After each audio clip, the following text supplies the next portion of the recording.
우리가 가장 듣고 싶어 하는 말, 그런데 왠지 내 입으로 말하려고 하면 쑥스러워지기도 하는 말, 우리가 가장 받고 싶은 것, 그런데 내가 하려고 하면 참 서툴고 하기 힘든 것, 그것이 사랑이 아닐까 생각이 됩니다. 오늘은 그 사랑에 관하여 이야기하려고 합니다. 연인 간의 사랑, 자식 사랑, 강아지 사랑, 돈 사랑. 한국말로는 모든 유형의 사랑을 사랑이라고 하는 한 단어로 표현을 합니다. 그런데 그리스 사람들은 사랑을 남녀 간의 열정적인 사랑, 친구 사이의 우정, 그리고 무조건적인 순수한 사랑, 아가페로 구분하여 표현한다고 합니다. 너 없으면 죽을 것 같았던 불타오르는 연인들의 사랑. 그런데 그 열정적인 사랑은 그렇게 오래가지 않고 쉽게 마련입니다. 늘 함께 있고 싶어서 부부가 된 사람들도 아주 곧 연애할 때는 보이지 않던 상대방의 수십 가지 결점들이 하나씩 눈에 보이기 시작합니다. 내 기대에 못 미치는 상대를 내 맘에 맞게 고쳐보려고 싸워도 보지만 절대 변할 리가 없기 때문에 갈라서기도 하고 그럴 용기도 없으면 그놈의 정 때문에 라는 핑계를 대며 살아가고 있는지도 모릅니다.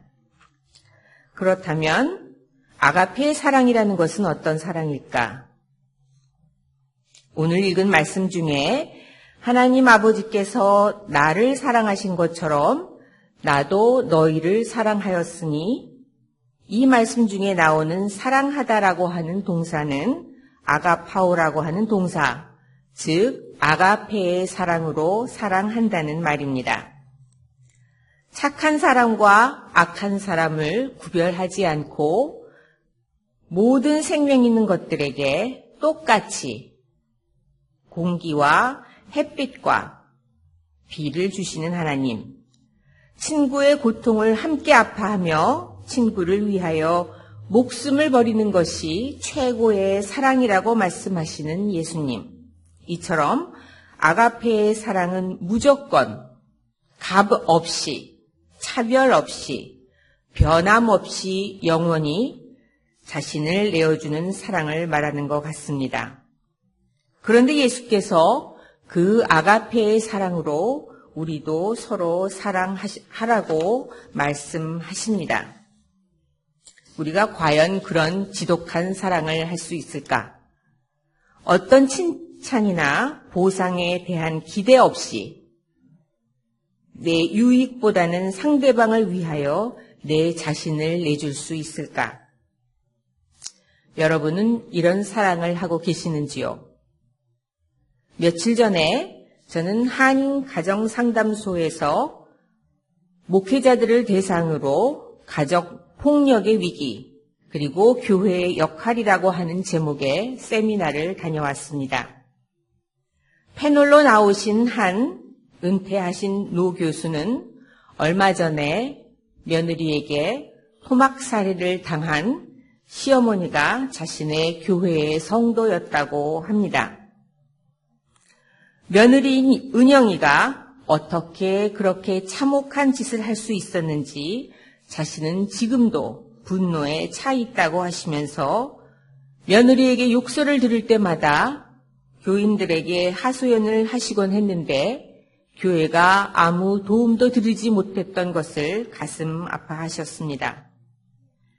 얼마 전에 참전 후에 후유증을 앓고 있던 아들의 칼에 수차례 찔려 죽은 엄마는 저의 고등학교 후배입니다.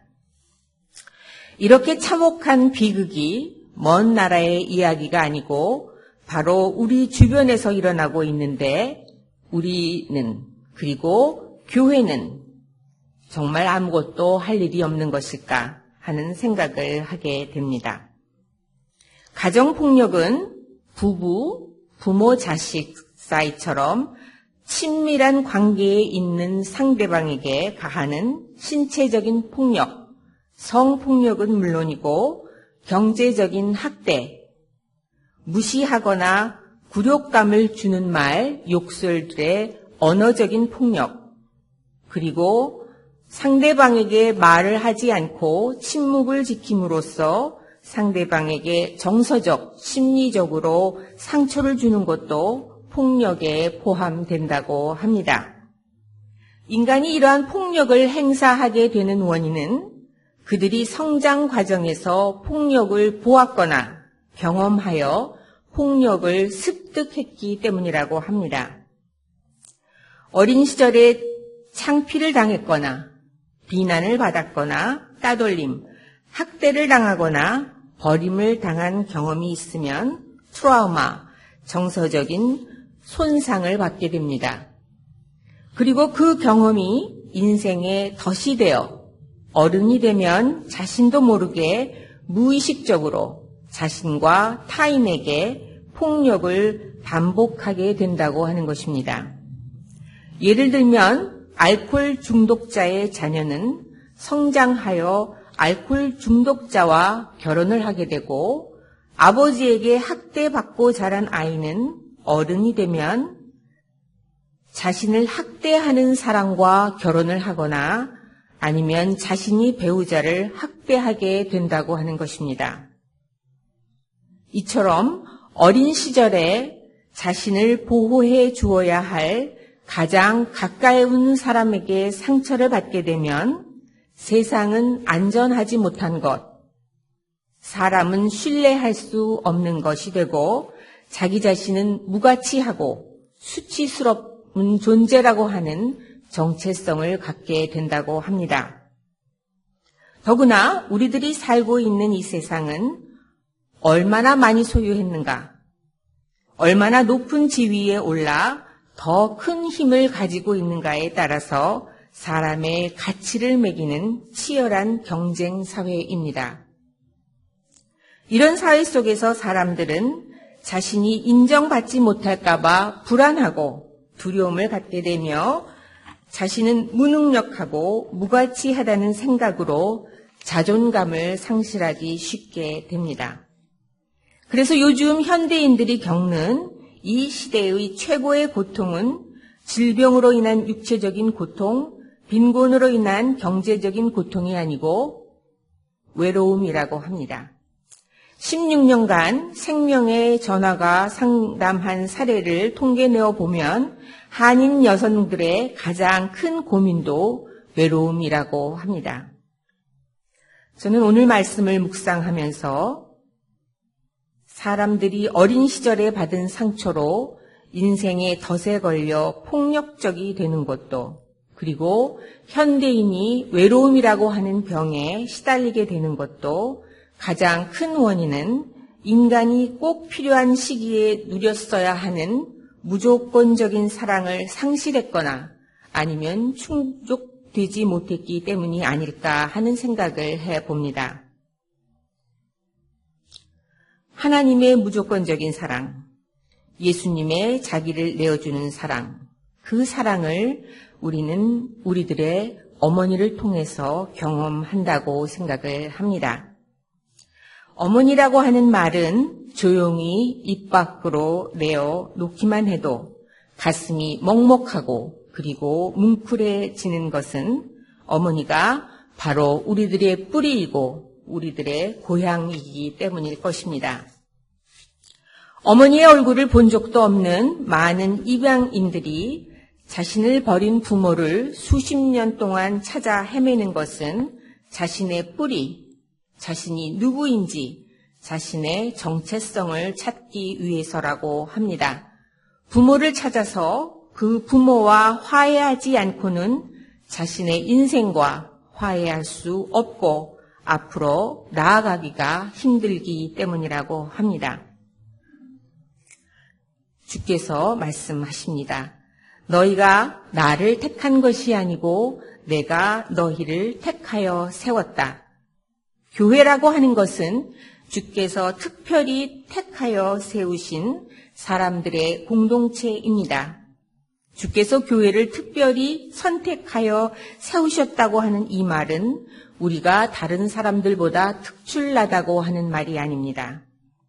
우리가 이 세상에 살면서도 이 세상의 가치관을 따라 살지 않고 이 세상의 눈으로 보면 정말 말도 안 되는 어리석은 방법, 무조건 자신을 내어주는 삶의 방식으로 서로 사랑하라고 밖으로 부르심을 받은 사람들이라고 하는 의미입니다. 폭력이 난무하는 시대, 외로움이 사무치는 이 시대에 교회가 할 수 있는 일은 무엇일까?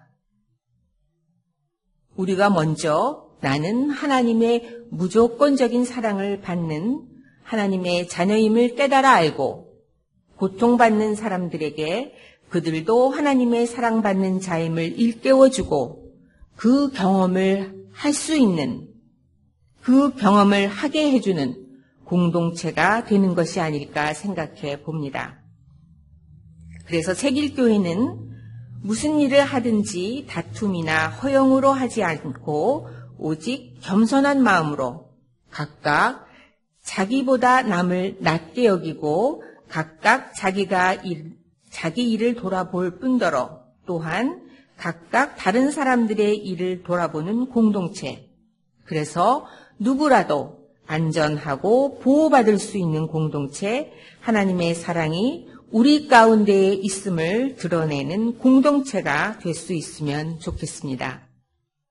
사랑하는 성도 여러분, 당신은 하나님의 사랑받는 자녀들입니다. 그리고 우리는 그 사랑을 우리들의 어머니를 통하여 경험을 합니다. 하지만 우리들의 어머니들 역시 이 세상에서 상처받는 영혼들이었기 때문에 때로는 우리들에게 상처를 주셨을지도 모릅니다. 어머니 날을 맞이하여 어머니에게 그리고 가장 가까운 사람들에게 받은 상처가 있다고 하면 꺼내어 조용히 들여다보는 용기를 내어 보십시다. 그리고 그 상처들을 안아줌으로써 우리의 인생과 화해하는 기회를 가져보십시다. 우리는 우리에게 주신 어머니의 사랑, 우리가 받은 어머니의 사랑을 어머니에게는 돌려드리지 못한 채 그 어머니들은 우리의 곁을 떠나십니다. 어머니에게 받은 그 사랑을 이제는 나의 주변에 있는 모든 생명인 것들을 위해 쏟아 부을 수 있는 사람들이 되어 봅시다. 그리하여 우리 마음 가운데에 늘 참된 기쁨과 평안을 누리며 살아가는 여러분이 되시기를 바랍니다.